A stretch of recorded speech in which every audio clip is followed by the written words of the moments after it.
University میں ایسے مسائل یا ایسے جو معاملات ہوتے ہیں ان کا انحصار آپ کی ثقافت پر ہوتا ہے، آپ کے مذہب پر ہوتا ہے، آپ کے کلچر پر ہوتا ہے۔ یعنی بہت سی یونیورسٹیز ممکن ہے کہ ایسی ہوں کہ جہاں پر طلباء اور طالبات اکٹھے بیٹھتے ہوں اور اکٹھا بیٹھنا ان کا معیوب نہ خیال کیا جاتا ہو۔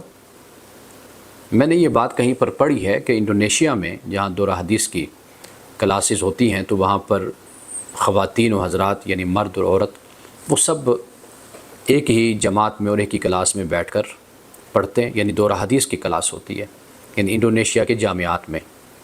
تو یہ چیز ڈیپینڈ کرتی ہے، اس کا انحصار ہوتا ہے آپ کے ماحول پر۔ کئی جگہوں پر یہ باتیں پسند نہیں کی جاتی، کہیں پر اس کے بارے میں حساسیت نہیں ہوتی۔